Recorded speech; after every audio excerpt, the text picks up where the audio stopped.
colored report on the at Lekki on October 2020, members of the panel are now getting essentially targeted by agents of Nigerian government. They are being unfairly persecuted already just for coming out with their report that heavily indicted the government of liars. Since the submission of the EndSARS panel report to the governor of Lagos State on November 15th,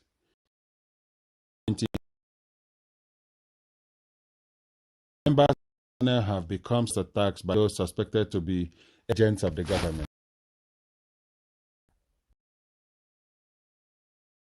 A number of allegations have of whom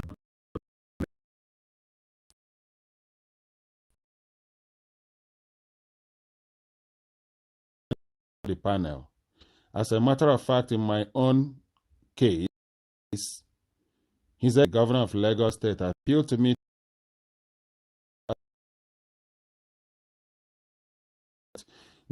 The primary reason the governor gave to me then was that he wanted men and women of integrity, independent and not subject to manipulation, to be on the panel. Just today, my attention has been drawn to an interview by a senior counsel to the Lagos State government to the effect that panel members collected bribes in the course of the assignment. It is unfair, ungodly, and least expected of the government and its the Lagos for 2 weeks to enable a release white paper on the report submitted to it by the panel. And we have been waiting, but it would seem that the Lagos State government has now unleashed mindless propaganda upon panel members, whilst at the same time asking for restraint from the general public. I have in my custody proceedings of the panel and all before the panel in order to get investigation. I urge the government to call its agents and lawyers to order so as not to provoke aggravated responses. It's unfair to seek to degrade people's hard-earned reputation on account only that they accepted to render selfless service at the behest of government.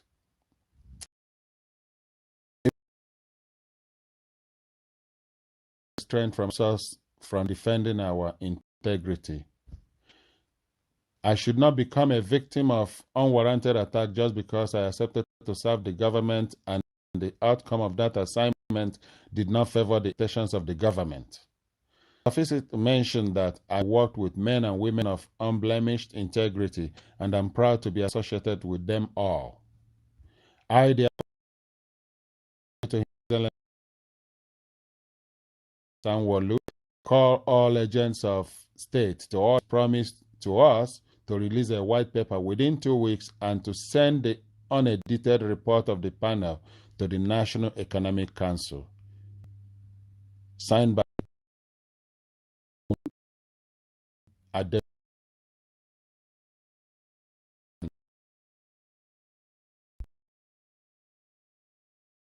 Nigeria now will resort to attacking the panel members like they didn't deliver the kind of manipulated report they were most likely hoping for. The report has turned out to be a huge embarrassment to the government, to the military, to the police, to the federal government and their agents, especially Lai Mohammed and the rest of them who has been in denial, lying and continuing in their lying ways.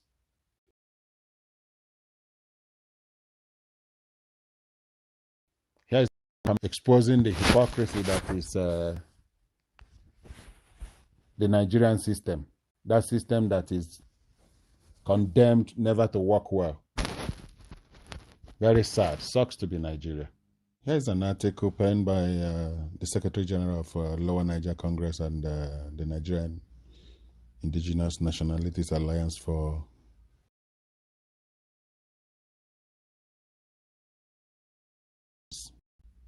on May 21st, 2021. It goes this way.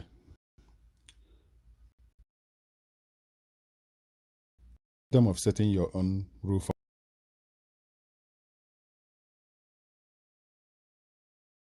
design invest long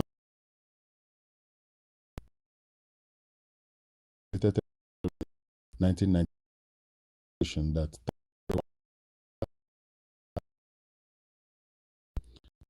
a great boost when Buhari marauded his via the Boko Haram campaign back in 2000. The situation certainly required strategy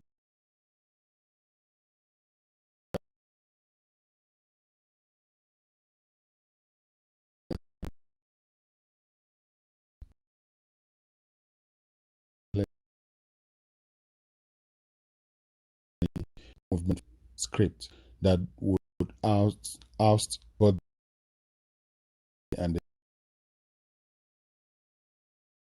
that brings them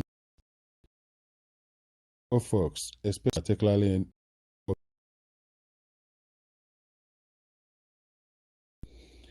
the LNC and NINAS exercise action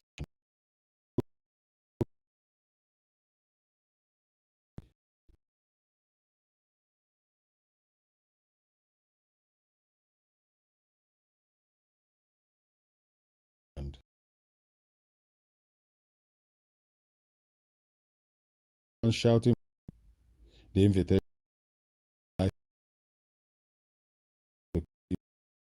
with him. Maybe when the festival that Nnamdi Kanu has been prepared for, the following and Nigeria in Igbo land gets fully underway, and when sufficient blood is shed in Igbo land to satisfy the bloodthirsty demons being invoked by the chief merchant of the Rogue Biafra franchise, the unthinking and dishonest Igbo cheerleaders of Nnamdi Kanu's lunacy will become sober and honest enough to proclaim very loudly to the hearing of both the global partners in Nigeria because of the great calamity that has been Igbo land.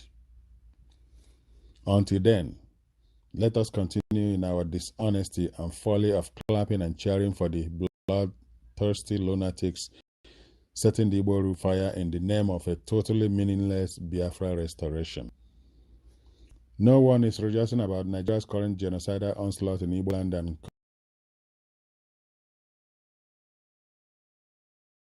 against humanity now the illicit federal government of Nigeria. But while all steps are being taken to get that to get hard,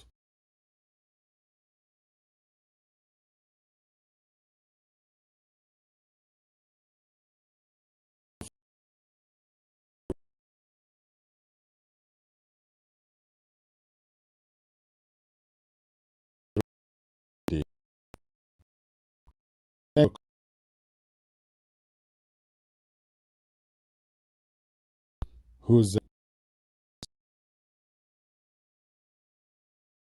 you are.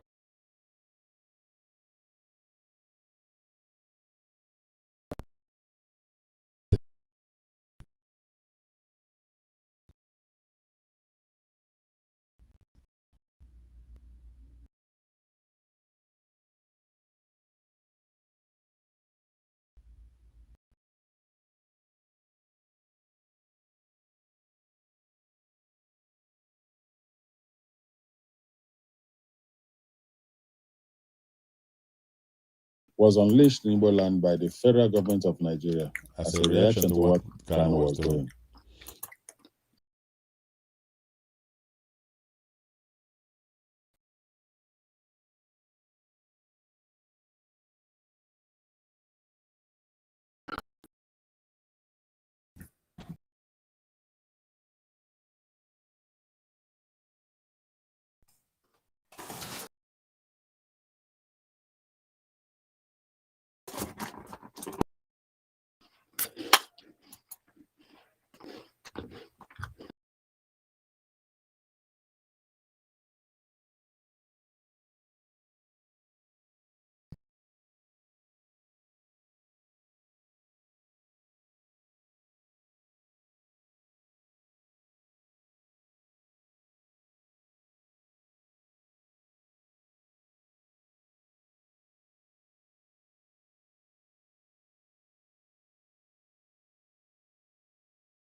This WIC World Igbo Congress advertised tendencies go to suggest that unless I decree, let us take the issue of anti-grazing. Somewhere a woman goes to plant cassava, yam, and he cannot reap her sweat because a cattle comes in and eats up all the crops. And the people are saying, ranch, you are insisting that writing or not, that animals must continue to go around to eat up other people's crop. So the animal or the owner of the animal is not the master of the person who, the farmer whose crops are being eaten up. And if the person whose crops are being eaten up is dares to resist, he is arrested by DSS, police, and imprisoned. So you see, these niceties, this way of putting things so that we'll be seen as one united, until we begin to say things the way they are, see them the way they are, accept that there is complete, that injustice has become part of the national milieu, national psyche, that to be a victim of these projects is no longer going to be discussed. Until we begin to accept that, when we accept it, we do introspection, we look at it and say, okay, let us correct them.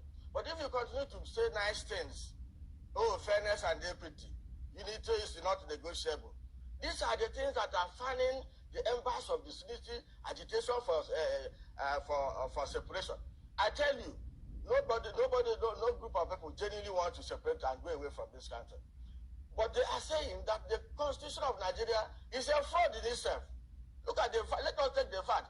The VAT decree was made by the military, whereby they took away sales tax that is usually collected by local governments and made it a federal law. And they went back to say that all decrees made by the military are now acts of the National Assembly. Section 5315 of the Nigerian Constitution today converted all military decrees to acts of the National Assembly. So, we didn't make the laws. The National Assembly was not in place at that time. But all the draconian decrees made by the military have become imported into our Constitution as product of the national acts of the National Assembly. Is that fairness? Is that equity? Nigeria is fraud. Everything about Nigeria stinks to high, like to the pit of hell, like stinks like skunk. A very criminal enterprise that, has no other country that comes even close to compare it with.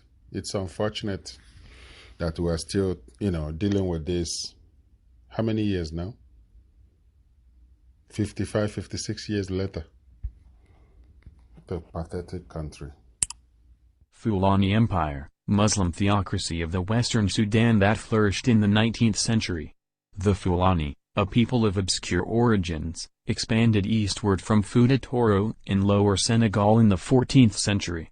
By the 16th century they had established themselves at Makina, upstream from the Niger Bend, and were proceeding eastward into Hausaland. Some settled in the 19th century at Adamawa, in the northern Cameroons. Many of the Fulani continued to pursue a pastoral life. Some, however, particularly in Hausaland, gave up their nomadic pursuits, settled into existing urban communities, and were converted to Islam. In the 1790s a Fulani divine, Usman Dan Fodio, 1754–1817, who lived in the northern Hausa state of Gabar, northeast of Sokoto, quarreled with its rulers. Accusing the Hausa kings of being little more than pagans, he encouraged the Hausa people to revolt. Joined both by Hausa commoners and by Fulani pastoralists alike, the jihad, or holy war, swept through Hausaland and, repulsed only by the Eastern Empire of Kanem Bornu, engulfed Adamawa, Nupe, and Yorubaland to the south. After the invasion by the Fulani of the northern provinces of the Oyo, the Emirate of Ilorin to the northeast became the base from which Islam was to spread among the Yoruba. Usman, who was more a scholar than a statesman, ceded the practical direction of the eastern part of the empire to his son Muhammad Bello, who settled in Sokoto, and the western, with its capital at Gwanju, to his brother Abdullahi. All three continued the Fulani denunciation of Bornu. The empire reached its zenith under Muhammad Bello, who, like Usman, administered it according to the principles of Muslim law. The decay of this system was to aid the establishment in the late 19th century of British rule over what was later to be known as Northern Nigeria. Which way Nigeria? Which way Nigeria? Which way to go? Which way to go? I love my fatherland. Oh yeah. I want to know. Yes, I want to know. Which way Nigeria is heading to? Constitutional force majeure. Make I talk am again. Constitutional force majeure. Oh yeah, here am again. Oh. Constitutional force majeure.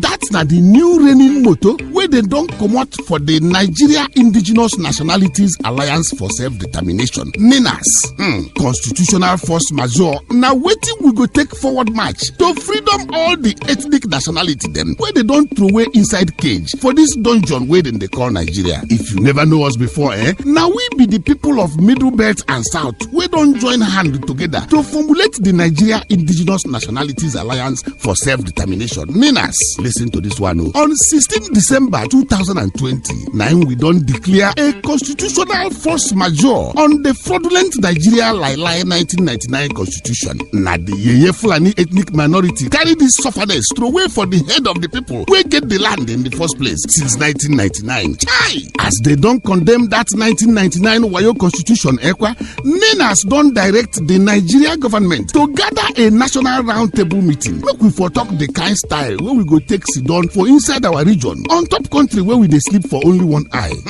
This now waiting that big grammar constitutional force majeure go do suffering and smiling. It don't do. Nigeria people don't suffer rich. Waiting we never see. Nigerian people don't chop fear from out. All the land of the South and Middle Belt don't turn to river of blood. Waiting all because of this evil Nigeria 1999 lie constitution. Hey, I beg, true to God, they don't push us reach the wall. Nowhere to go again. Enough is enough. So therefore, everybody, make una come. Make we join hand now with NINAS. Make we for support the constitutional force majeure to free ourselves from the Fulani British captivity so that we go forward march into a free nation where your security and development is guaranteed. I love my fatherland. Oh yeah. I want to know. Yes, I want to know. Which way Nigeria is heading to? Now the Voice of Liberty International bring on this story.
Abogini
Nigerian. In search of excellence for Africa, my mission remains to create awareness, advance practical solutions, and transform mindsets via case studies. Together, let's midwife deliverance for our race, country, and continent. Please share this video. I am Dr. Israel Noyaram Davidson. Thank you. In 2001, U.S.-led forces overthrew a Taliban-led Afghan government following the 9/11 attacks led by the Al-Qaeda leader Osama bin Laden. For the next 20 years, the U.S. and allies enforced democratic ideals, built up Afghan security forces, and provided operational air cover. The Taliban continued to attacks. Now, eventually, under President Trump, the U.S. promised to pull out if Taliban agreed to stop attacks and hosting terrorist groups. Today, the Taliban militants have declared Islamic Emirate of Afghanistan and overrun most of the country at lightning speed with little or no resistance from the 300,000 U.S. trained and heavily equipped Afghan forces. U.S. general could not believe an army could crumble at that rate. I did not, nor did anyone else, see a collapse of an army that size in 11 days. There'll be many postmortems on this topic, but right now is not that time. It is believed the Afghan soldiers, though diehards, had unquenchable allegiance to jihadist ideologies practiced by Taliban. There were Afghan soldiers by day, Taliban at heart, and Taliban at night. A situation, some suggest, currently exists in Nigeria too. So Afghanistan was simply handed over to the mullahs to govern, based on their shared jihadist ideological leaning. The South and Middle Belt of Nigeria should wake up with urgency. The Afghan situation is cooking fast in Nigeria today. Afghanistan is number 1 on global terrorist list.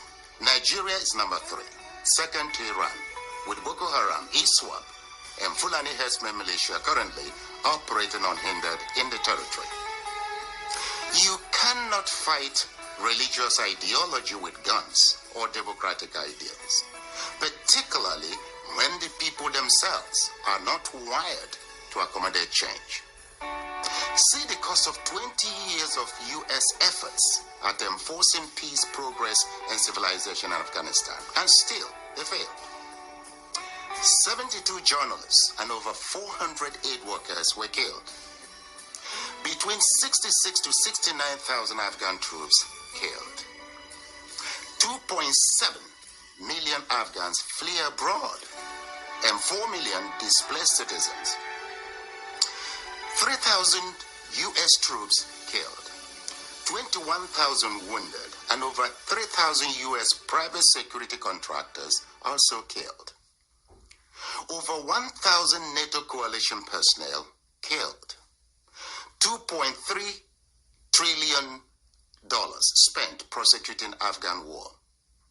As with Afghanistan, the Nigerian armed forces cannot contain the spread of Boko Haram, ISWAP, and Fulani bandits.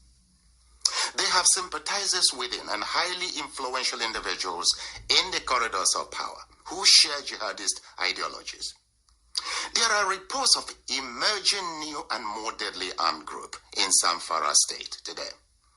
As in Afghanistan, should the ethnic nationalities in the South and Middle Belt break away today, in less than 16 weeks, ISWAP and Fulani bandits may likely take over the whole of the Northeast and West and declare a caliphate or Islamic Republic with little or no resistance.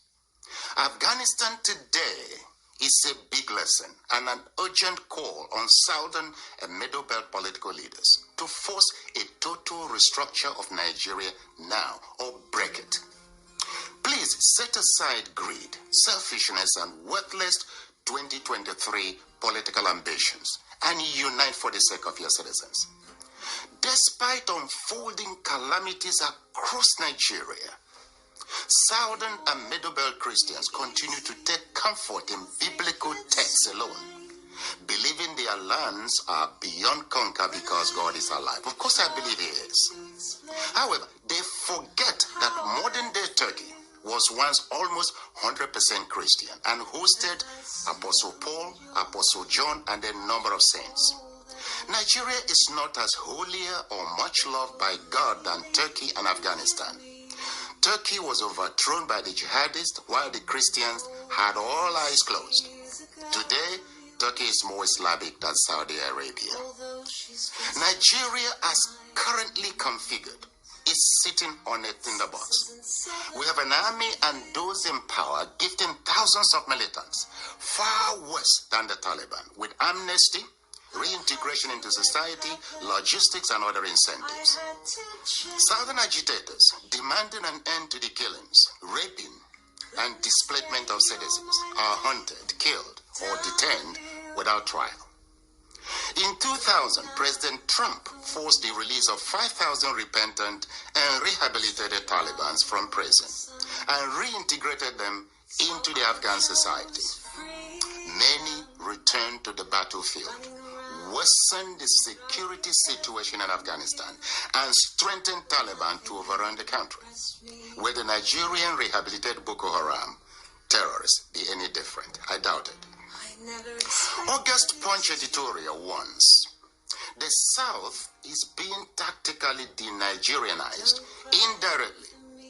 Able citizens are being forced out in droves via mismanaged economy, insecurity, and frustration caused by mediocrity. The Nigerian system celebrates mediocrity, ingrained in the Nigerian constitution as quota system and federal character. It is an agent of slavery, fraud, injustice, underdevelopment, and impunity in the South and Middle Belt of Nigeria. Aggravated discontent and killer herdsmen and bandit activities are driving separatist agitations in the South. The Nigerian police and army respond with violence in communities. Today, it is easy for Southern young men in transit or even at home to be tagged terrorists or Yahoo boys and shot dead. Raising young men in the Southeast has become a scary enterprise, the Punch editorial concludes. Look, for these reasons, the best option now for the South and the Middle Belt must be to force a restructure of Nigeria or walk away from this union before too late. You cannot force a hyena to become a vegan. That's the truth. Afghan Christians and professionals are fleeing their country en masse, fearing for their lives and professions. UK, US, and other European countries are offering help. Who would come to the rescue of Nigerians? Should the South and Middle Belt, fail to act decisively right now, you see, time is running out.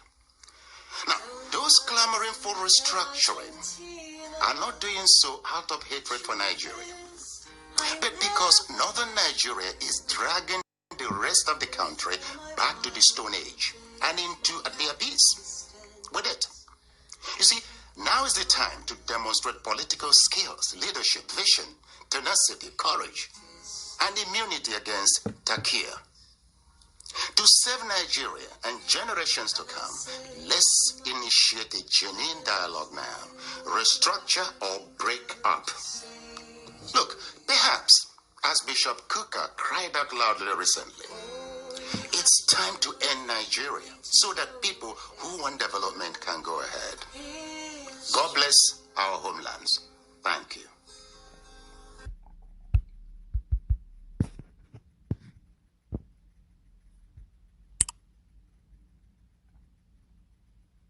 All that he was talking about will be taken care of through referendum. A binding multi-regional referendum.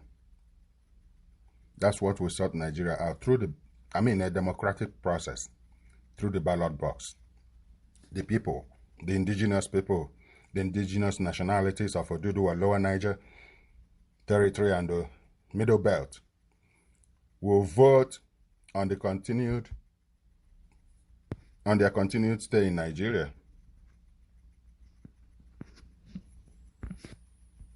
The U.S. Center for Security Policy declares that Nigeria under Buhari is in SLS situation and recommends immediate intervention before it explodes. The speaker in the following article is Frank Gaffney, introducing the segment of coordinated press conferences in Nigeria at the National Press Club, Washington, D.C. on January 17, 2019, with the theme Nigeria at Breaking Point, where Tony Nnadi of the LNC made a lead presentation. Below in the comment section is also a clip from Tony Nnadi's presentation. Enjoy listening. Again, the purpose of this event is to try to make sure that the Congress of the United States, the administration, this country, our friends and allies around the world, and not least, of course, people of goodwill in this country and elsewhere, are on notice that Nigeria is at risk of disastrous collapse, that the forces that we've just been talking about are in the process of taking down a country that is the most populous in Africa, with horrific implications, not just for the immediate vicinity, the Lake Chad region as it's known, but for that continent and almost certainly others beyond. Congressman Wolf mentioned Bono, talking about a catastrophe that would make what has happened to Europe in the past few years, as a relatively small number of people migrated there with unbelievably chaotic consequences, look like a day at the beach by comparison. But we're on notice. And the question is, do we have to wait until this horror is upon us before something is done about it?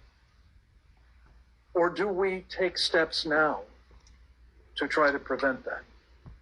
And I don't think any of us is saying that this is a panacea, but the appointment of the appropriate individual with the requisite authority.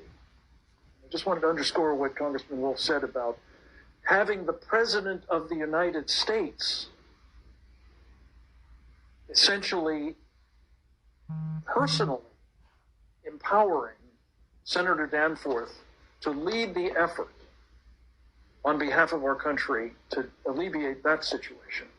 That has to be done again, and it has to be an empowering of a person with the stature and the capabilities needed to do two really vital things.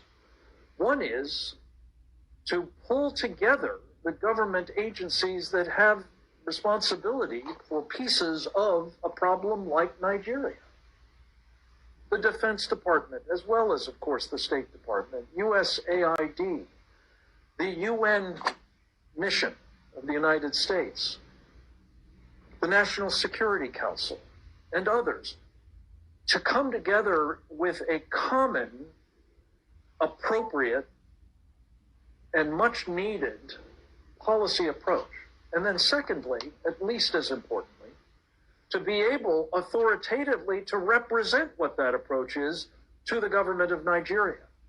So they know who they're dealing with. They know that this is in fact the policy, and they can't go, looking for people who will provide some sort of alternative that might not require as much of them. So it's those two vitally important things that have to be done. And on behalf of, again, the Save the Persecuted Christians Coalition and team, I just want to say I think this is a moment of truth, a moment when we will find a difference being made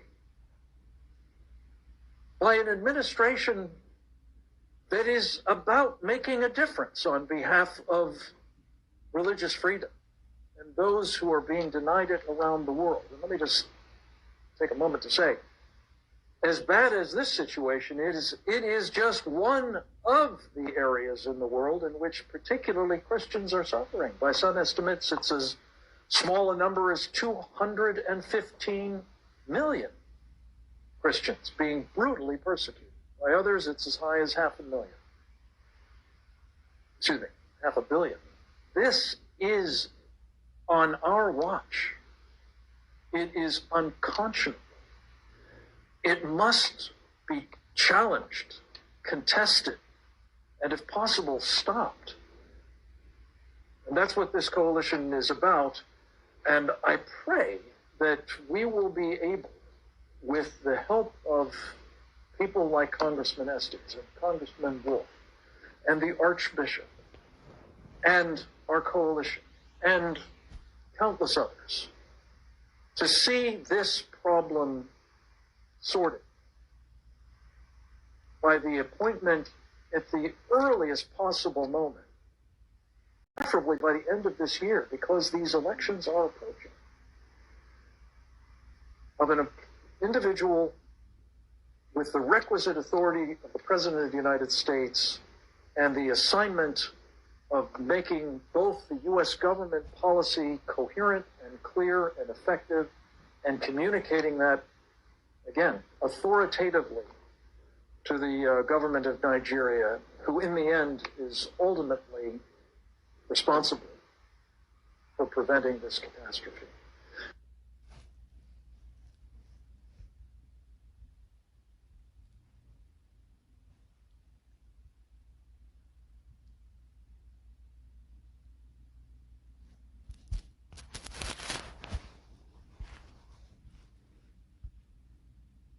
Opening prayer. O God, our Heavenly Father, God of Abraham, Isaac, and Jacob, O God, who delivered his people Israel from the oppressive stronghold of Egypt, You are great and you are our God. O God, we ask for forgiveness for all the sins we have committed against you and your heavenly hosts. If you do not forgive our wrongdoings, Father, who will? We, your peoples, place before you our weaknesses, our helplessness, our concerns, and our endeavors. Most merciful God, you are the Lord of the oppressed, and we entrust everything we do into your able hands. Heavenly Father, look with pity upon us, your children.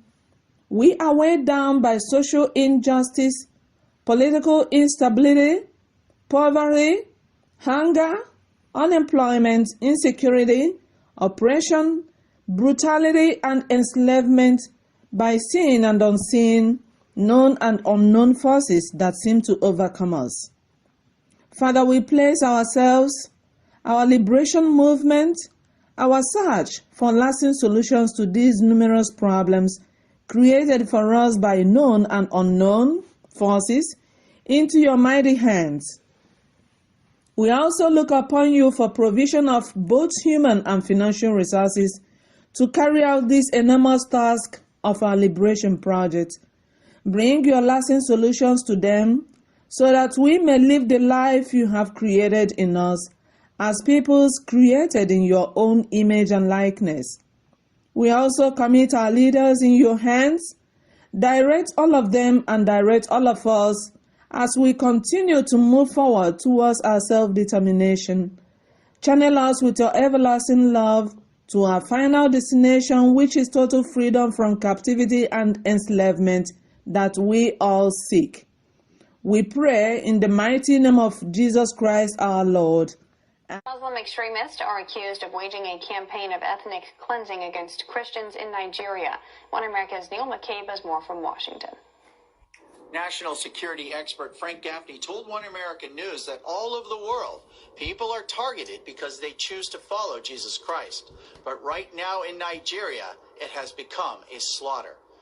Nigeria is in the midst of an incipient civil war in which both indigenous forces, some from far removed, who have in common what I call Sharia supremacism, are engaged in a ethno-religious cleansing of Nigeria.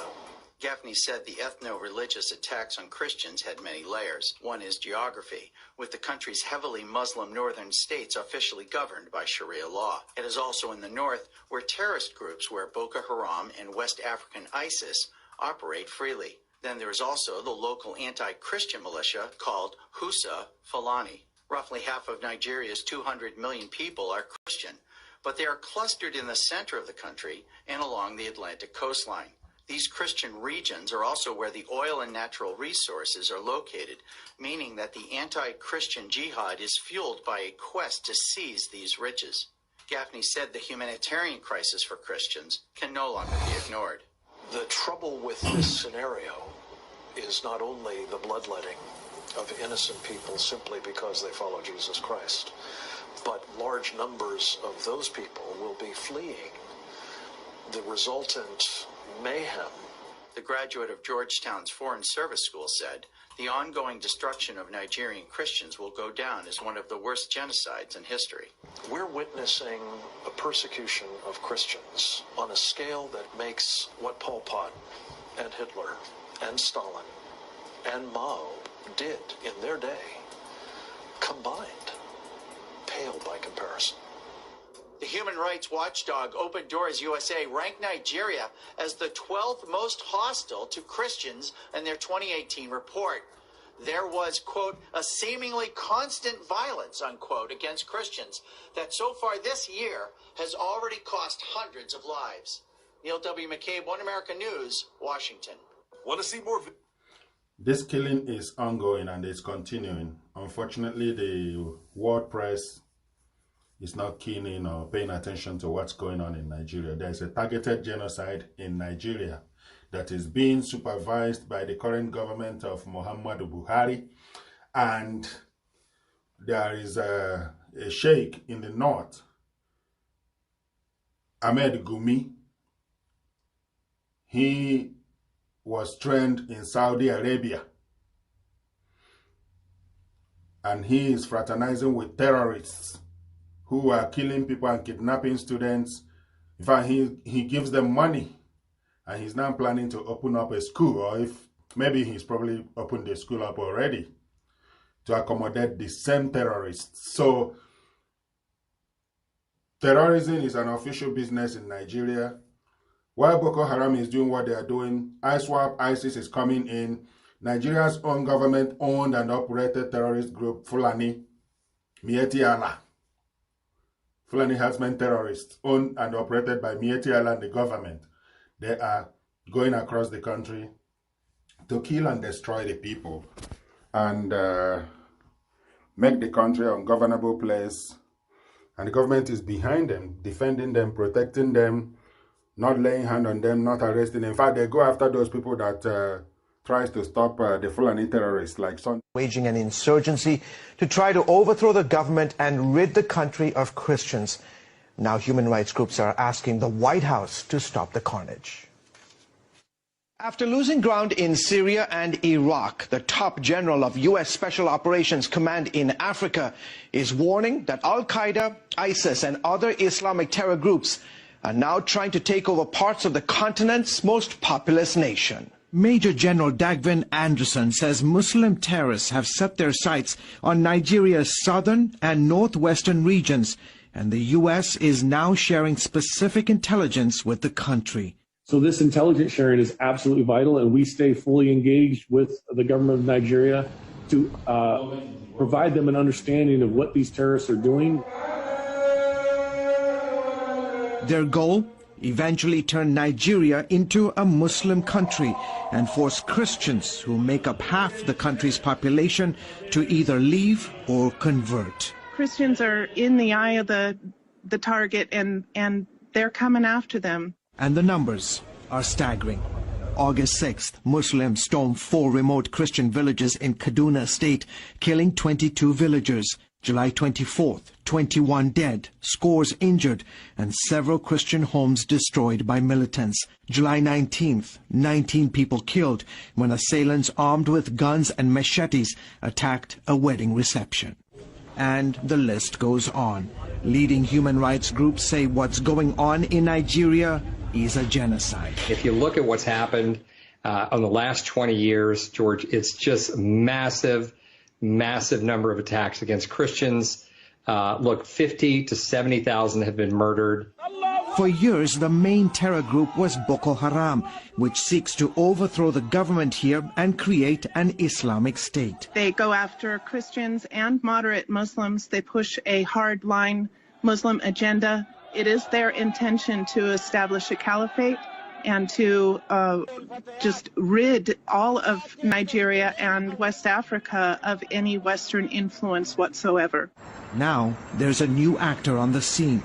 In Nigeria's so-called Middle Belt region, where the Muslim North meets the Christian South, a terror group made up of Muslim Fulani herders are killing thousands of Christians. More than 1,400 Christians were hacked to death in just the first 7 months of 2020 by Fulani herders. Unfortunately, the secular media are quite often biased and trying to present this as a tribal conflict rather than religious. Nigeria's president, a Muslim, has so far done very little to stop the bloodshed. His police and army are also mostly made up of Muslims. The attackers are never captured. They are not prosecuted. The security services respond very slowly. A full day can go on with attacks happening and no security shows up. And frequently, the government officials will provide cover. Helpless and vulnerable to almost daily attacks, leading Catholic bishops are now urging Nigerian Christians to defend themselves.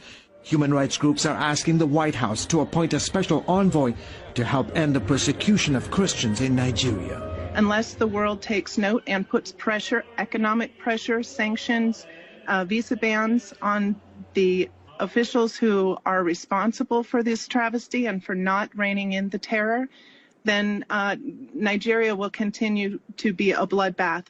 Meanwhile, King's Group is helping more than 3,000 Christians who lost their businesses, homes, farms, or land to Boko Haram and Fulani militant attacks.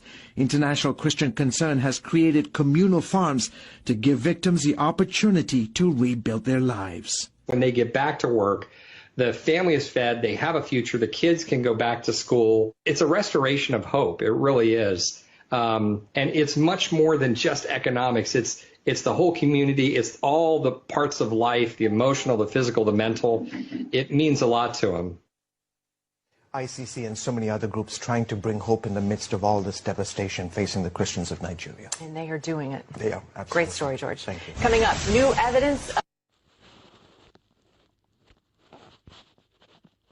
Most of us in this National Assembly today, this is there to tell this nation today that this is the problem. This constitution can never give us progress. This constitution can never give us peace.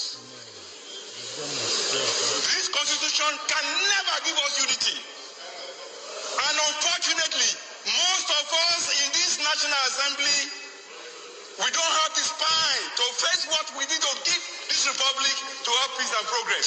What do I mean? This constitution has 68 items. 68 on the exclusive list. This constitution has only 12 on the concurrent list.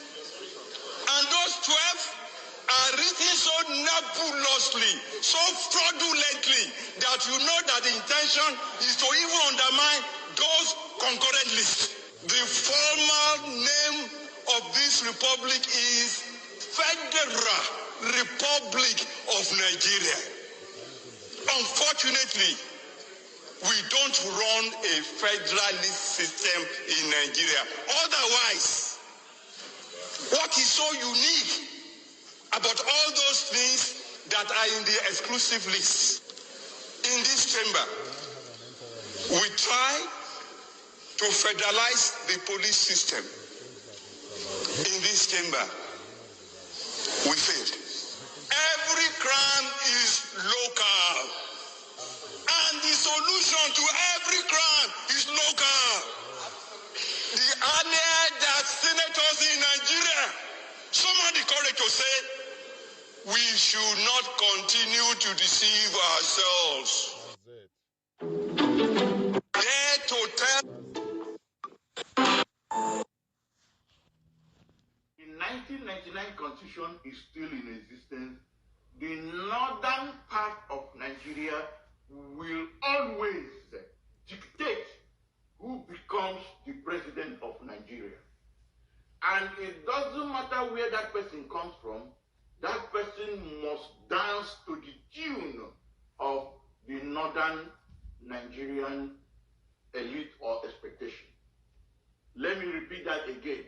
I said, as long as the 1999 Constitution is still in existence in Nigeria, the northern part of Nigeria will dictate who becomes the president of Nigeria. And it doesn't matter where that person comes from, that person must do according to what they want. That is a basic reality. Essentially, the rest of Nigerians are slaves to the Fulani in Nigeria.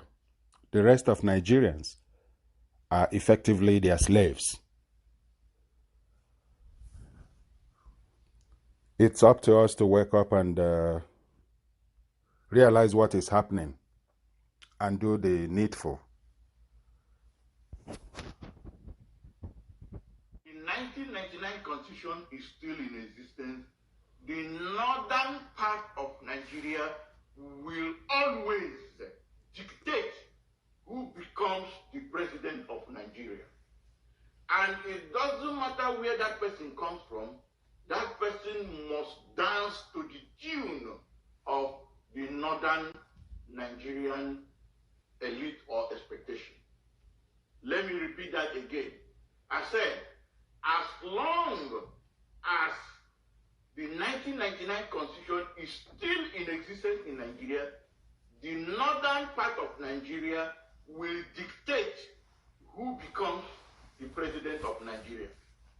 And it doesn't matter where that person comes from, that person must do according to what they want. That is a basic reality. Essentially, the rest of Nigerians are slaves to the Fulani in Nigeria. The rest of Nigerians are effectively their slaves. It's up to us to wake up and realize what is happening and do the needful.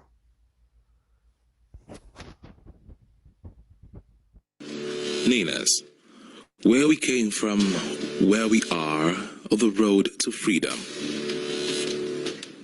Today, we speak of Ninas, but know that the struggle for the restoration of our sovereignty did not start today.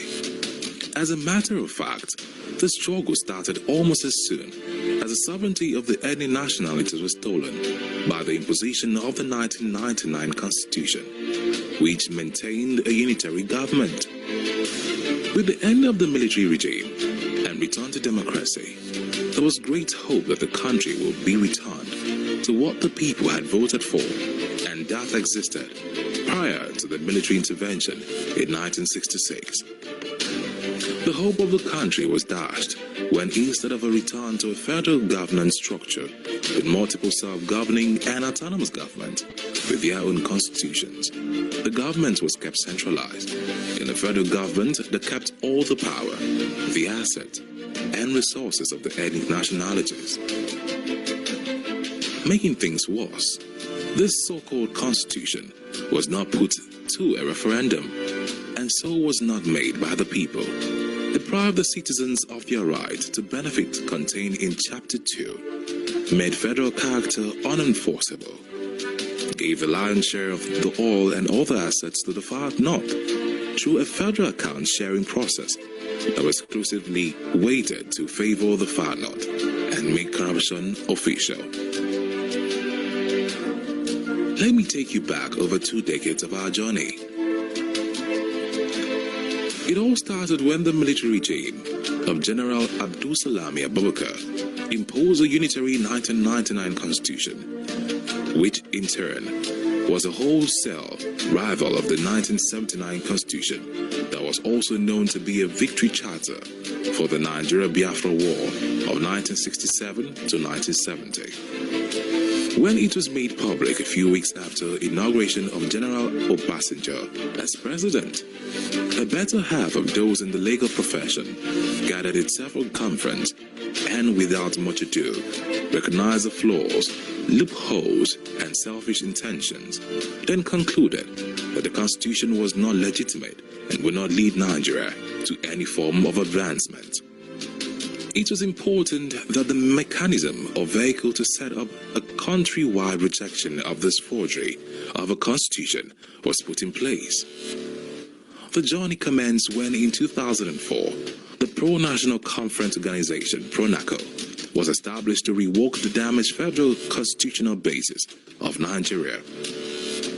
PRONACO being the People's Sovereign National Conference of Ethnic Nationalities in Nigeria, convened in all ethnic nationalities, and quickly mandated its representation to go back to their people and to come up with ratified draft of how they would want to participate in the Union of Nigeria. The conference sat in plenaries across the cities of Lagos, Port Harcourt, Enugu, Jos, and Kano, then returned to Lagos for the final sitting, and in participation, conveners in the likes of Anthony Ehanuro, Wole Soyinka, Chukwu Emeka Odumego Ojukwu, and similar leaders across the territories. This resolution was an agreement derived from the Composite People's Constitution as presented and defended by ethnic nationalities representation in those sequential conference. And it is important to know that there were observers from the international community, including the US and European Union observers. In August 2006, a delegate from Castina moved the motion for adoption of the draft People's Constitution that emerged from the 29-point resolution of the conference. In furtherance of the Protocol Consensus to restore the federal basis of the Nigerian Union, in 2007, the Movement for a New Nigeria was set up as an enforcement of the consensus at the time to exclude the 12 contiguous northern states that had introduced and embraced the Sharia legal system against a secular basis for Nigeria. The Allies had insisted that democracy and Sharia system could not coexist in the same political space, hence the need for a new vehicle, the Movement for New Nigeria. On the 23rd of May 2007, MMN, through its legal counsel, filed a suit at the Federal High Court Abuja to challenge the legitimacy of the imposed 1999 Constitution, seeking the termination of the entire Constitution. At the court hearings, which had the Attorney General of the Federation representing the federal government, legal representation of the National Assembly and others admitted the people case which they could not defend the challenge, but insisted that the plaintiff had no locus standi. In English, the plaintiff had no status at law to bring in the case to challenge the legitimacy of the 1999 Constitution. Having acknowledged that the restoration of the people's sovereignty did not need the participation or permission of government, the joint multi-regional vehicle instituted the MMN Lagos Declaration 30th of June 2011, by which the Allies partner blocks, the Lower Niger, South-South and Southeast, the Yoruba land and the Middle Belt publicly rejected the Caliphate-imposed 1999 Constitution, mandating regional self-determination actions which included referendum and international outrage.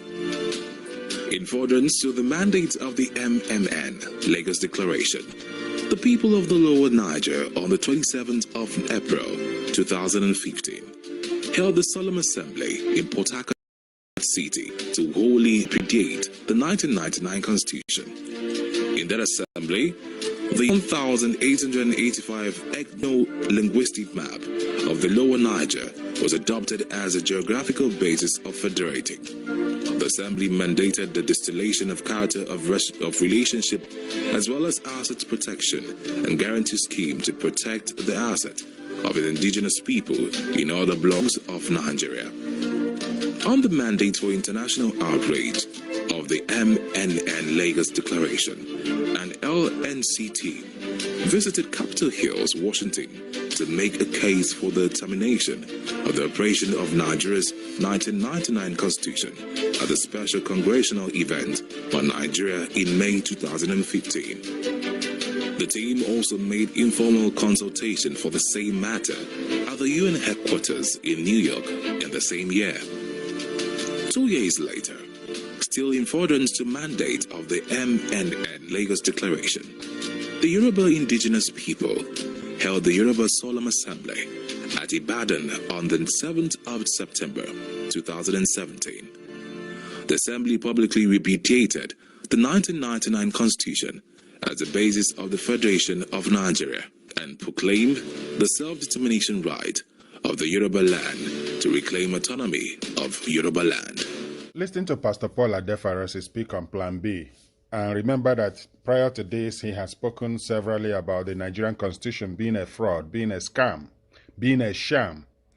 He is now talking about what will happen in the future if a binding referendum do not happen in Nigeria to sort out the constitutional crisis, the constitutional dispute. He started by speaking about Plan B. You having a Plan B, having an escape route where to go. Enjoy listening and listening to what the comedian has to say about this. Mekoyo. Now, I want everybody to calm down. Pipe low. Just watch this video first and hear what this Pastor Adefarasin, everything they talk. So I bring you greetings from Pastor Ifai, who's busy taking care of a frontier of our world and preparing our escape routes.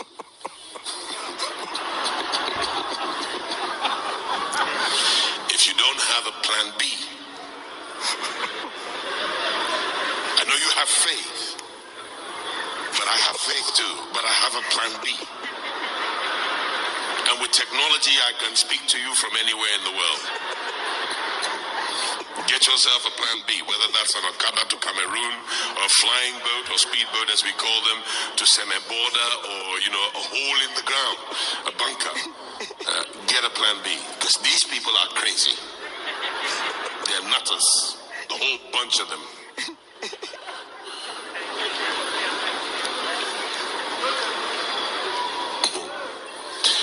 And wait and watch the signs, because it can happen like this. God. You don't do. He said these people, their head not correct.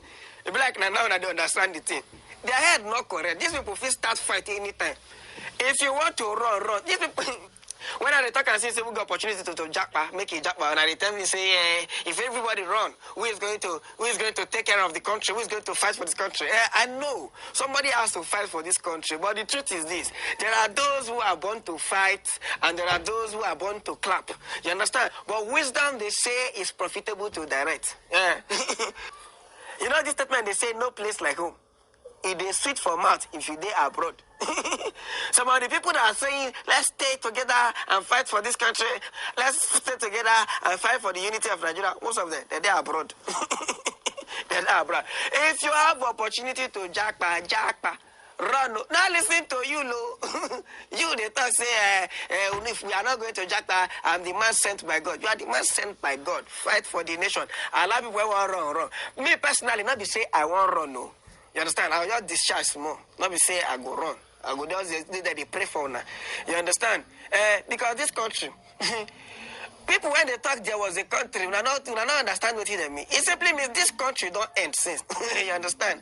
Now the remnant we they live in. If you have an opportunity to run, no. In Genesis 12:1, if I'm not mistaken, God tells somebody, say, come out for this place. Go where I want to show you. If not Canada, God won't show you. Run, go. This country not be. The few people are going to say we have to stay and fight for this country. Like they chop belly food. This country, when people like they chop belly food. Now you know, say we are going to, if you have opportunity to run, no, not listen to anybody. You understand? Travel, go abroad. No, I know I go see smart where you. Like Mohammed, don't come out and say if anything happens to Nigeria, our professors will be selling toothpick in Togo. My question is, even the Nigeria where they are they not worse than people who are selling toothpick in Togo? Yes, now, a nurse who travels from Nigeria and go abroad, we go there, gather enough money, build house, buy car, and take care of family. But a doctor, qualified doctor, surgeon in Nigeria, not fee parent. If you have opportunity to run, no. Because where this country they go now, so. And ramifications.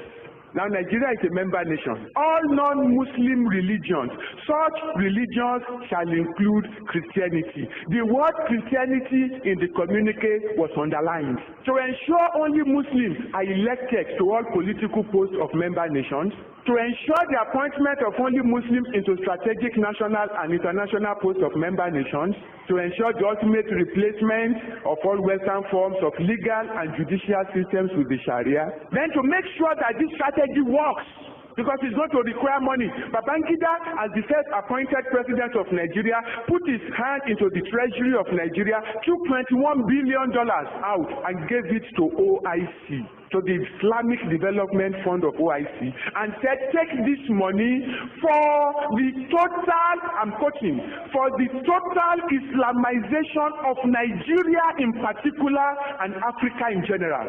Babangida paid $21 billion of our money to turn Nigeria into an Islamic nation. And they have started. Boko Haram, don't look at it as something that is isolated to the northeast. It is meant to cover the entire nation until Christianity is eradicated in all its forms and ramifications. Now, this was not mentioned in the introduction because I don't think that is something that I want to talk about, but I just have to mention it. So God told us to go to Turkey and learn certain things. September last year, God spoke that if care is not taken, in 30 to 40 years, Nigeria will be like Turkey. And God told him, go and learn what happened to Turkey. Now, Turkey used to be 100% Christian. Today, Turkey is 96.04% Islam.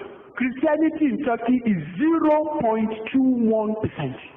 And God is speaking that if you don't take care, Nigeria will end up like Turkey. Christianity was in Turkey for 1,123 years. Islam uprooted it. Christianity in Nigeria is 172 years old. If we take the starting date from 1842, when Methodist Reverend Bach Freeman arrived in Badagry, you will remember that the Catholics came first in the 13th century. They did some church planting around Warri and Benin Kingdom. They left in 1622. Then the Methodists came back in 1842, about 200 years after that. Now, it is that coming of the Methodists that has now developed to what we have as Christianity today. So effectively, Christianity in Nigeria is 172 years old. Now the point is this: if Islam can uproot the one that had been planted for 1,123 years in Constantinople, tell me, they can't uproot the one that is just 172 years old. As a matter of fact, the spiritual foundation of Turkey, Nigeria does not come near it. Because the 7 churches that Jesus Christ wrote letters to, in Revelations 2 and 3, all those 7 churches were located in Turkey. All those 7 churches. Apostle Paul, the champion of the church, was a citizen of Turkey. The Macedonia vision that Paul saw, come over to Macedonia and help us, Paul received it in Turkey. Turkey had solid Christian foundations. Islam uprooted everything. So if the Nigerian church is deceiving itself, hey, there is fire on the roof, oh. We go to the north. It's not that I'm living in Lagos, somebody is bringing information. I go there. To Maiduguri, to Kaduna, to Kano. I go to meet the Christians who are being persecuted. And I must protest that the church in the south is a selfish and a wicked group of believers. Because you abandoned the Christians in the north. Look, God is the God of justice. And God is the God of judgment. Let's not provoke him to repay us with our wickedness. Because if God looks at what the Christians in the south have done to the Christians in the north, he will fold his hand and allow Boko Haram to deal with us. We have to go to US. We have to go to Canada, to Poland, to Australia, to New Zealand, to raise Christians that will help and support Christians in the north. Nigerian church is not lifting a finger. It's not that you don't have money. The Nigerian church has money, but they help nobody. They only take and take and take. They don't give jack. I have to skip some things. The sin of irresponsibility. When God spoke, he said the Nigerian church is guilty of the sin of irresponsibility. So the church in Laodicea, God says, you are blind, you are wretched, you are naked. So the church in Sardis, God says, you have a name that you live, but you are dead. So the Nigerian church, God says, you are irresponsible. What Yoruba is called Oniranu. We have been given so much, we have delivered so little. We only think about ourselves. We are consumed with our comfort.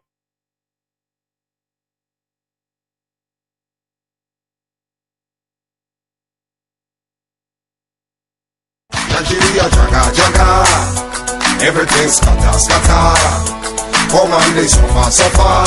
Bossa, gunshot in the air. I beg, which kind abomination be this one? Where common manager for company go carry the owner, tie am with rope, throw am inside prison and take over him business. Where you don't see this kind of abomination before? Hey, only for Naija. True. It don't dey sure back and say Nigeria know they ruling people well. The country know they benefit anybody. Now him make Nigeria they crawl for belle like snail. They follow other small country them for back. Now him make them they call us the capital of poverty in the world. Chai! Shame on Nigeria. I beg, enough is enough. Because of this reason, the indigenous ethnic nationalities of Middle Belt and the South, under the umbrella of the Nigeria Indigenous Nationalities Alliance for Self-Determination, NINAS, they don't join together on 16 December 2020 to declare a constitutional force majeure (CFM) over a sovereignty quarrel, where then they ask only two questions. One, which time we take submit ourselves, our land, our assets, even our natural treasure into the force by force Nigeria Union. Hey, which time self we follow make for ourselves the year 1999 Nigeria Constitution. All na lie, all na story, na daylight robbery be this yo. But we get work to do for inside all this matter. Oh yeah, this one na must to make we join hand sharp now with the Nigeria Indigenous Nationalities Alliance for Self-Determination, NINAS. Now then won't tear down that fraudulent lie 1999 Constitution so that we can forward march and start a new beginning for everybody. I beg, make we join together to sign that petition where we title End Apartheid Nigeria by restoring the self-determination rights of ethnic nationalities. It is for all platform of Daughters of Truth, BV1, Heritage TV UK, and www.freedomfromhere.com. If you sign this petition, say you don't follow more than 20 million signature them where we they collect for take show the United Nations. Remember, say now only us fit free ourselves from the oppression, repression, marginalization, and subjugation which the Nigerian country don't carry jamming own people for head. Come on, they suffer. Bossa, gunshot in the air. Now the of Liberty International bring on this story. Lower Niger Radio is your station for all things about self-determination, nation building, and liberty. With all the challenges and insecurity in our ancestral lands, the survival of our peoples and the political arrangements they decide on is our goal. We discuss solutions. We bring you messages of hope, truth, and trust. So, tune in today. Lower Niger Radio is the voice of liberty for the ethnic nations of the South, and Southeast. We are here for the peoples of Anang, Bini, Isan, Efik, Ibibio, Igbo, Ishekiri, Ijo, Igede, Kalabari, Obolo, Ogoja, Ogoni, Okrika, Urubo, and all the others. Lower Niger Radio, your voice of liberty.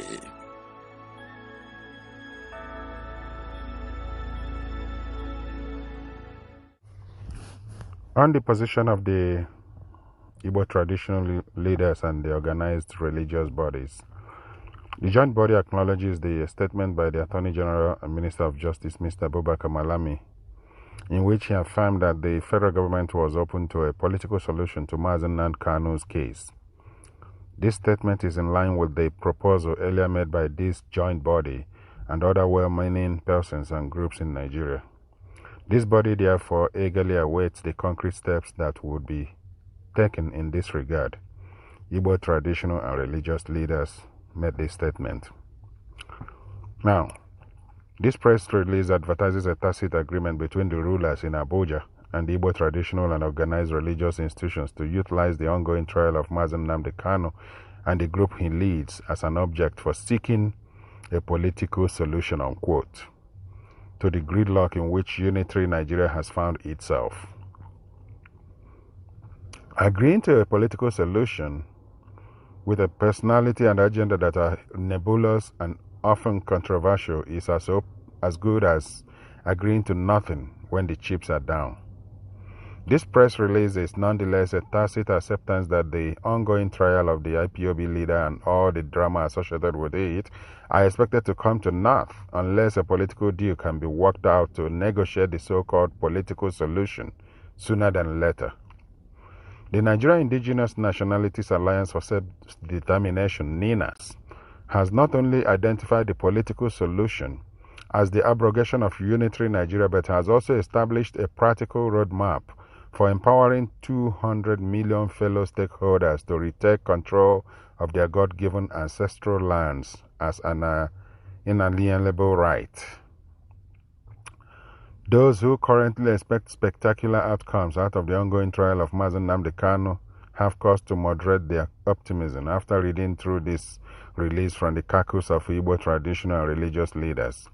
I counsel those who are seriously looking for a political solution out of today's national conundrum to reach out to the Ninas. They should also become part of the ongoing Constitutional Force Majeure, CFM, by helping to mobilize the largely poorly informed masses at the grassroots. The time for playing to the gallery is over at this juncture. Those who are truly interested in terminating Mazi Nnamdi Kanu's incarceration in Abuja should join the Nina's ongoing endeavor to bring about a political solution to the unitary imposition that has crippled a once hopeful Nigeria. The Constitutional Force Majeure CFM bandwagon should deliver us to the long-awaited political solution. This was written by Dr.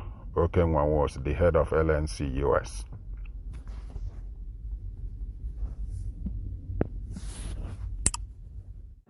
Lower Niger Radio is your station for all the amazing topics on history, culture, and self-determination. We discuss ways we can solve our collective problems created for us by seen and unseen, known and unknown elements. We take you from the starting point to your destination. We promote and uphold our cultural, social, and moral values. Tune in today and listen to amazing personalities and be entertained as well. Lower Niger Radio is your voice of liberation for the peoples of Anang, Bini, Eshan, Efik, Ibibio, Igbo, Ishekiri, Ijo, Igede, Kalabari, Ubolo, Ogoja, Ogoni, Okrika, Urobo, and others. We bring you messages of hope, truth, and trust.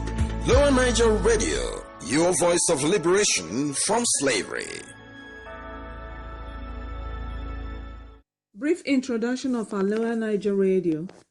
Lower Niger Radio is the initiative of a few individuals who saw the necessity of enlightening and educating our peoples in the Lower Niger Territory on the urgent need to be part of this liberation project of all the ethnic nationalities that are entrapped in the union of death Nigeria has become for them.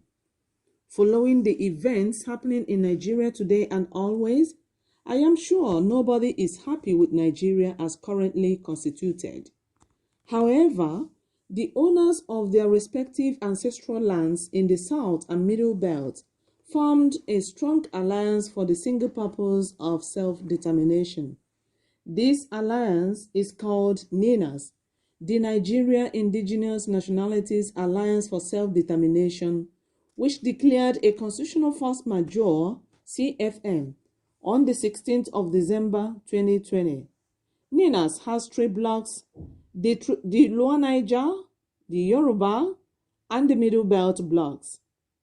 NINAS cannot be pensioned without connecting it to the Lower Niger Congress. So, seeing and recognizing the enormous good work the Lower Niger Congress had been doing all these years, these few individuals formed a media team to help the Lower Niger Congress bring these messages of hope, trust, and truth to all our peoples in our homeland. These peoples include Anang, Ibibio, Efik, Ishan, Ijo, Idoma, Igbo, Kalabari, Bini, Itshekiri, Urobo, Obolo, Ogoni, Ogoja, Ugep, and so many others.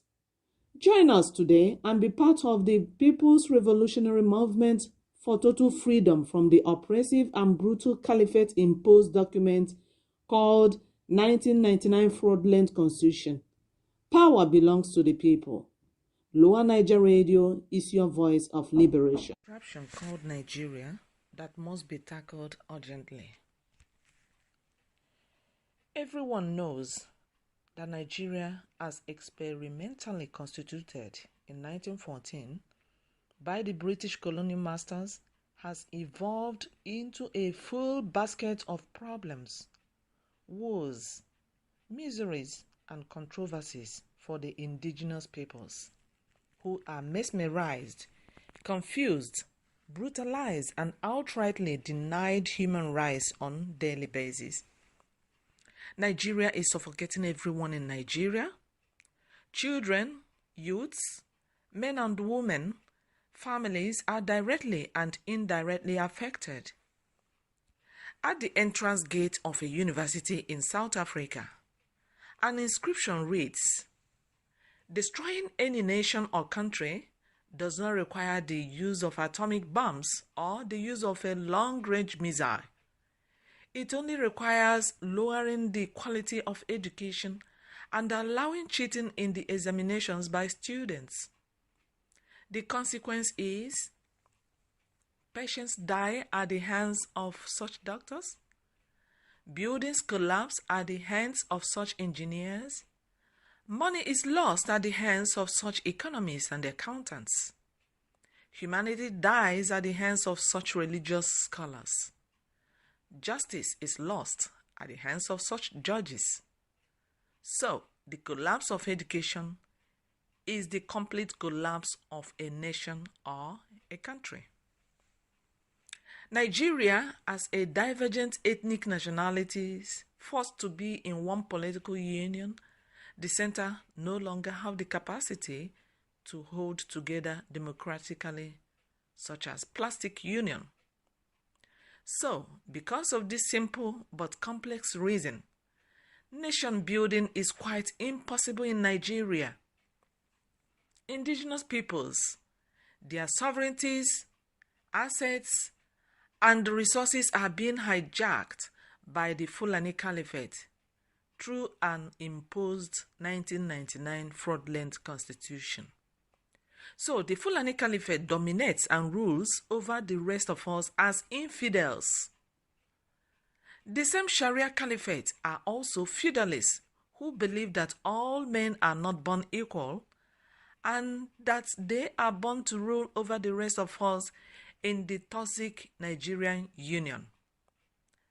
As a consequence of this feudalist worldview by the Sharia Caliphate, which translates to a master-slave society, the insistence by the rest of Nigeria on democracy, which is premised on the equality of all men, translates in the imagination of the Sharia Caliphate to a direct challenge on their master-slave worldview, and therefore an affront against the master by the slave, which is punishable by death.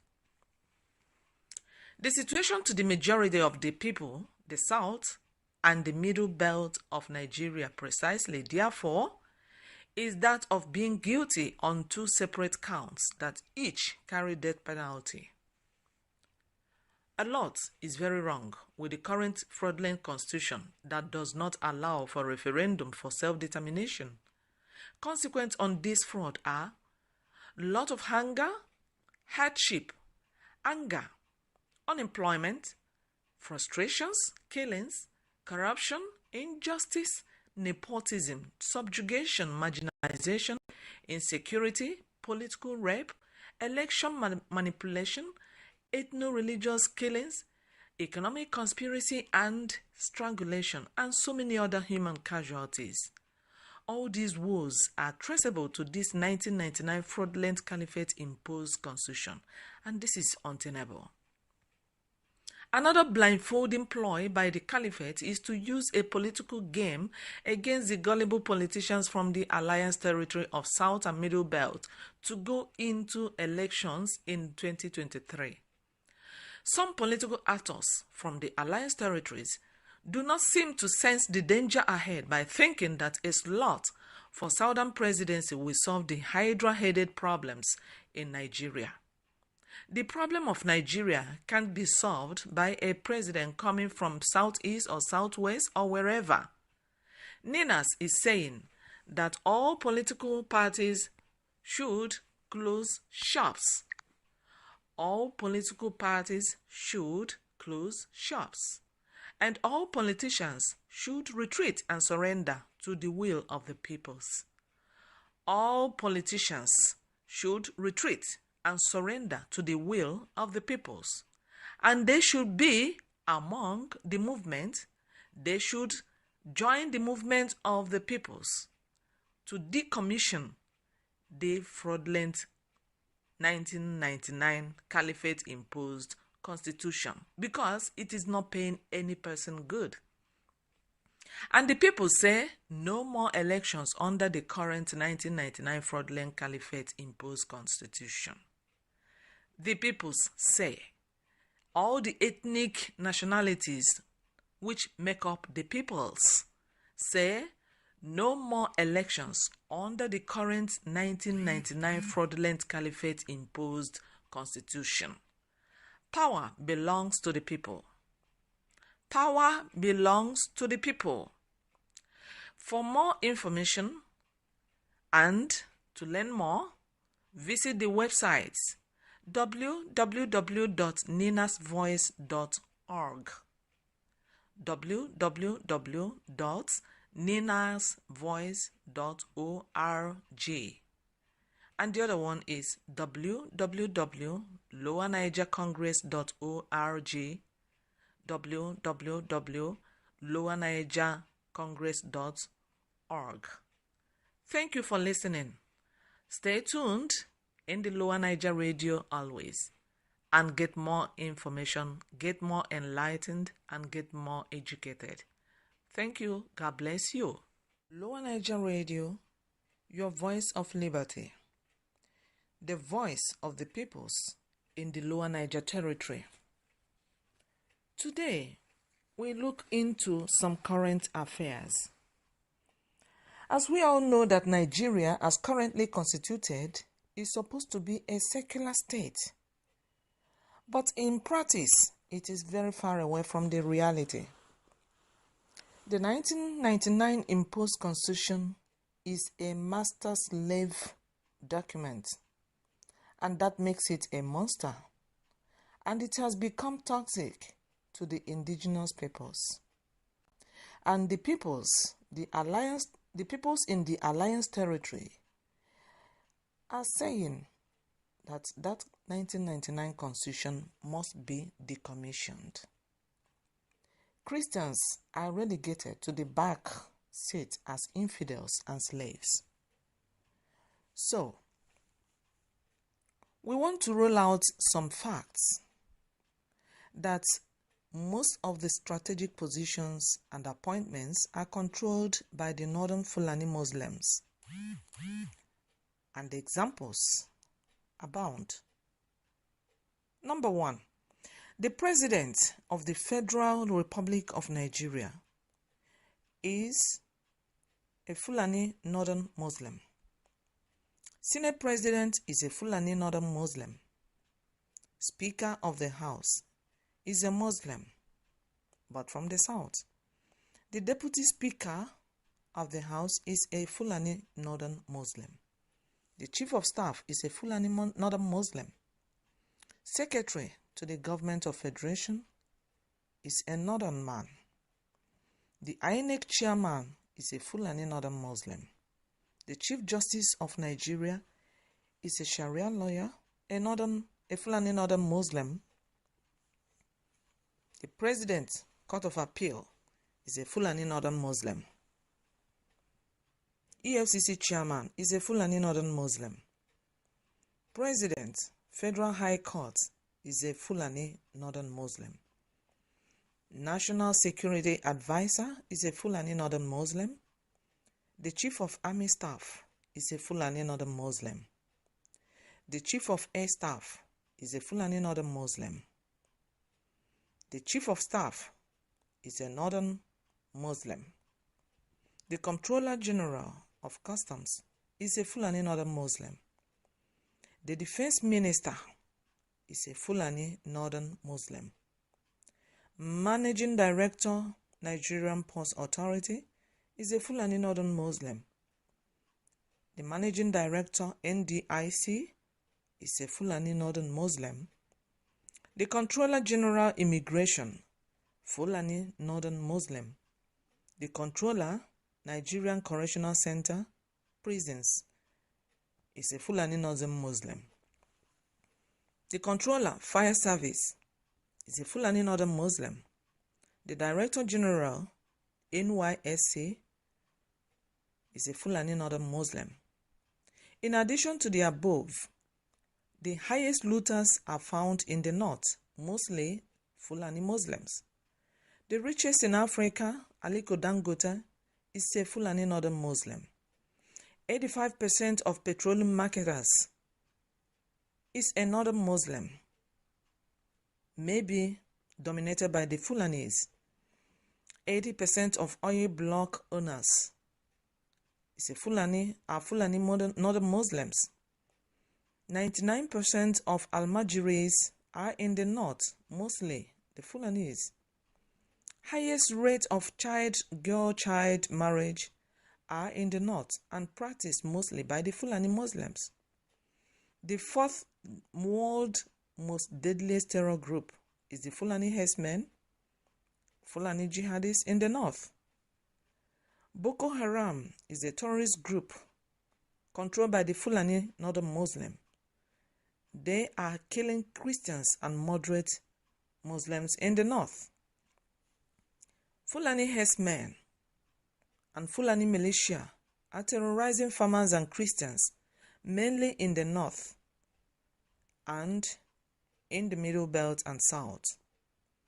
90% of Nigeria's past presidents and heads of states are Fulani Northern Muslim. Nigerian membership of OIC was arranged by the Fulani Northern Muslim. The poorest states and the educationally backward areas are in the north, controlled by Fulani Northern Muslim. Fulani are culturally nomads. 2023 general elections is another game they plan to play against the South and Middle Belt regions of Nigeria, otherwise known as NINAS, the Nigeria Indigenous Nationalities Alliance for Self-Determination. They urge you to obtain PVC plastic cards while they hold all the money and AK-47 and AK-49 to control your lives, assets, and sovereignties once you vote them in. So, why should you allow yourselves in the South and Middle Belt regions to keep empowering the Fulani Caliphate domination by participating in the general elections that renew the life of the same Caliphate imposed 1999 fraudulent constitution? This is a big problem that needs an urgent solution. So, the Nigeria Indigenous Nationalities Alliance for Self-Determination, NINAS, has offered a legitimate non-violent strategy, and it is a movement of the owners of the land. You in the Middle Belt, you in the Southwest, and you in the Lower Niger territories are urged to join NINAS movement today and exercise your inalienable right to self-determination. Power belongs to the people. Power belongs to the people. Join the movement today and say no to 2023 general election. Say no to 2023 general elections. For more information, visit the websites www.ninasvoice.org and www.lowernigercongress.org. Thank you for listening, and tune in always and listen to Lower Niger Radio, your voice of liberation from enslavement. Apparently, it is your voice of... Good morning again, President Joe Biden. Nigerian people is calling for referendum. Welcome to New York, President Joe Biden. United Nations, that's President Joe Biden. Show his video. That's President Joe Biden. Nigerian people is calling for referendum. President Joe Biden, we want referendum in Nigeria. Nigeria is about to snap. President Joe Biden, cowboy. Nigeria is about to snap. Do not allow Nigeria to snap, okay? We want referendum in Nigeria. President Joe Biden, Buhari is a terrorist. Buhari is a terrorist. We want 1999 Constitution to come down. 1999 Constitution is nepotic in nature. Buhari is a terrorist commander. Nigeria occupies the 3rd position on Global Terrorist Index presently. After Afghanistan, after Iraq, Nigeria is next. Please do not let Nigeria snap. President Joe Biden, the world leaders, New York, all the world leaders, we've called it upon you. Nigeria, we want referendum. United Nations, we need you to send peacekeeping forces to Nigeria. Nigeria is about to snap. Nigeria has over 210 million population. The world will not be able to contain the refugee that is going to spill out of Nigeria. Nigeria is about to snap. Nigeria is about to snap. Nigeria is about to go to civil war. Nigeria is about to snap. We're calling on the good people of the world. We're calling on the world leader. The Buhari of Nigeria is a terrorist commander. Nigeria is the 3rd position on Global Terrorism Index. Thank you to United States of America Security and Law Enforcement. People, NYPD, officers of New York, for keeping United States of America safe, for keeping New York safe. We thank you, we like you, we love you. We say God bless you and your family. Please continue to keep America safe. I wish I could say the same of my motherland, Nigeria. I am originally from Nigeria, born and bred in Nigeria, and a naturalized America. I wish Nigeria is as safe as America, but not thanks to Buhari. Buhari is a terrorist. He's a terrorist. He's the patron of 3 major terrorists in the world, be it the Taliban, Miyati Allah, as well as Boko Haram in Nigeria, terrorizing, oppressing, victimizing, and terrorizing the people of the South. Where are those pictures? Let me show people this picture. These are human beings. Where is the picture that shows the head of human beings? These are real. People in Benue State are getting attacked, beheaded, their homes and their farms destroyed under the watch of Major General Muhammadu Buhari, who came as a Fulani champion to dominate Nigeria, to subdue Nigerian indigenous nationalities, to become slaves to the Fulani, in fulfillment of Ahmad Bello's statement on October 12th, 1960, barely 10 days after Nigeria gained independence, that the new country will be their grandfather's estate, Ottoman Danfodio. Ahmad Bello said this. So Muhammadu Buhari is carrying out that mission in the year 2021. When he speaks to Southerners, he speaks with a lot of venom. He sent soldiers to kill Shiites in southern Kaduna and Abuja on several occasions. They were buried in mass graves. Under his watch, Boko Haram has gained more space in Nigeria, outside of Borno State. Boko Haram has gained more local governments. Under his watch, senior military officers are getting killed by Boko Haram and other terrorist groups, even inside the Nigerian Defense Academy in Kaduna. Under Buhari's watch and SARS, citizens protesting the killing of fellow citizens by Nigeria's own police. I mean, Nigeria's police and military, they are worse than the colonial enforcers as well as the slave dealers. Nigeria represents far worse than the slavery era. They killed NSAS protesters, removed their body, 96 of them according to the report by the Judicial Commission of Inquiry set up by the Lagos State government. They killed them, removed their bodies, and the next day they came with water tankers to wash away their blood in order to conceal evidence. Lai Mohammed is still Minister of Information, Minister of Misinformation and Lies and Deceptions in Nigeria as we speak. He hasn't resigned yet. Issa Pantami, that has been fingered as a terrorist sympathizer, is still in the government of Nigeria.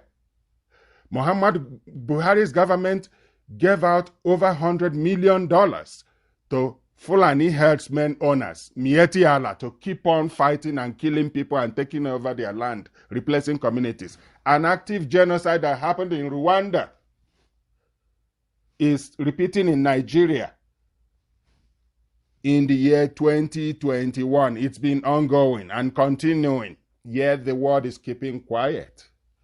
That's amazing. That's very, very unfortunate. To our religious extremists, go to the market now and present your Christian or Muslim identity to buy goods at a cheaper price. To our party diehards, go to the petroleum station and present your PDP or APC membership card to get fuel at 45 naira per liter. To our regional extremists, go to PHCN and tell them I'm from the north, south, east, or west, and buy tariff at a cheaper price. To our tribal extremists, go to the market and tell them I'm Hausa, Fulani, Igbo, Yoruba, or any tribe in Nigeria, and see if they will sell you a bag of rice at 7,000 naira.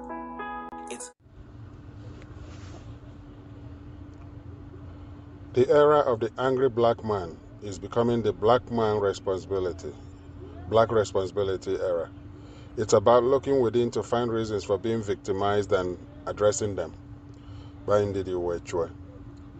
It has become very imperative for the victims of the catastrophic rape, pillage, plunder, and deprivation currently going on in Africa, especially Nigeria, to rise up and take charge of their collective destiny.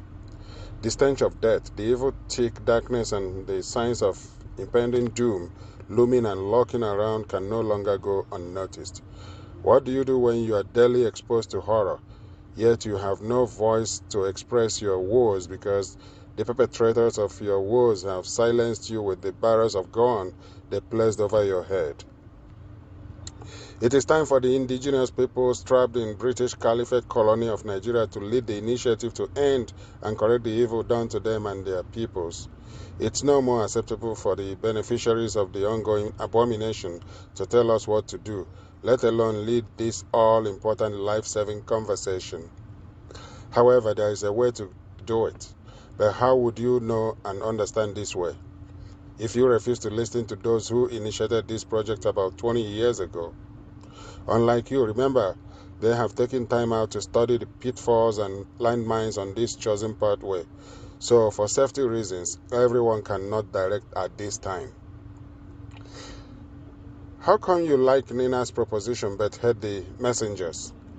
Are you like the proverbial dog who refused to pay attention to the whistle of the guide because he has accepted that getting lost is his fate? You keep asking, why should it be him, her, them? As our enemies approach to swallow us while we have the key to our escape in our hands, bickering like toddlers. How can it be that we're so intelligent, yet our intelligence has refused to work for us? How is it that we are so spiritual and religious, yet our spirituality has refused to work for us? Is it the barber that lacks barbing skills, or is the hair clipper that is not sharp? Or could it be both? Please join Daughters of Truth for a thought-provoking session of their Saturday talk show, Saturday, November 20th, 2021. Here are the times from different time zones around the world. Central, 9:30 a.m. Texas Central Time, 10:30 a.m. New York Eastern Time, 4:30 p.m. local time in Nigeria, 3:30 p.m. London, 8:30 a.m. Mountain Time, and 7:30 a.m. Pacific Standard Time, PST, which is Vancouver time. You can also check this out on Lower Niger Radio 24/7. It's there. or YouTube, or even on Facebook. Thanks for listening.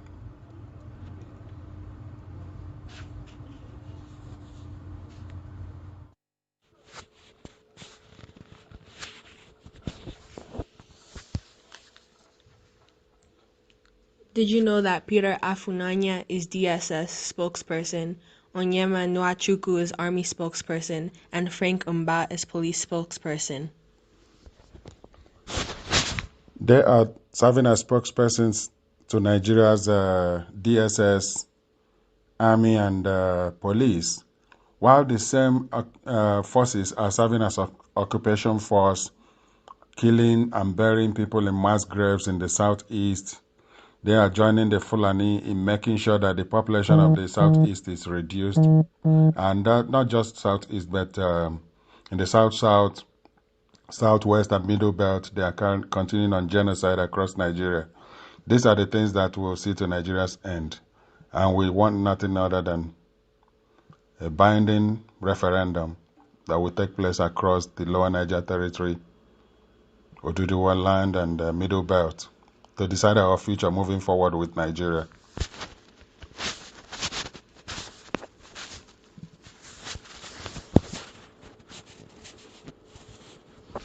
Block to the middle belt that has a Benue, Plateau, Nasarawa, Adamawa, all of these places you hear about killings in recent time. They are Christians, but they were part of the northern Nigeria that was governed for almost 80 years by these, Muslim far north that now has 12 states. And where we are now is that they've gone beyond just proclaiming Sharia for themselves, contrary to the provisions of the Constitution that brings Nigeria together. Nigeria is a secular union between all these blocks, and it was carefully, decided to be so. And even at the time independence was being negotiated, that part that has gone back to Sharia now wanted Sharia. But the British, had to set up a commission that settled some of those questions, and they removed, with the compromise, was that Sharia was removed from the table, and they brought in what they call the penal code, so that the middle belt, that was part of that northern region of the time, could be in that region, being Christians and not be molested. So it was a fundamental part of, the discussion of how that middle belt could be part of that north, and by extension, how Nigeria could be one country. Because if the middle belt that is sharing the Hausa lingua franca with the rest of the Sharia belt to the upper north, could be so indisposed, could be so, reluctant to become a part of a region that will be governed together with them included, you can then imagine the South that have nothing in common, not religion, not language, not culture, not even any serious commerce. And so it became a fundamental thing that Sharia should not be brought near the union. Yeah. Let me just take a moment, because I think our audience is pretty familiar with this term, but just to help again characterize what the problem is. Sharia, of course, is an Islamic doctrine that is described as the path or Sharia law by some. It is truly a comprehensive way of living that all faithful Muslims are supposed to conform to, and it is characterized by a really brutal, supremacist, misogynistic, and otherwise freedom-debilitating kind of code that, if imposed on others, typically is to their great detriment. Either it will result in their extermination if they don't convert, or at the very least their sort of reduction to a sort of dhimmi status, as it's called, as second or third class slave citizenry. So when you're talking, Tony Nadi, about the northern belt populated by people who do practice Islam according to Sharia, and by definition, thereby, are ordered to try to expand its reach through jihad. This inevitably was going to make it tricky for people in the Middle Belt or the South if there was not some check on the expansionist tendencies of the people in the North.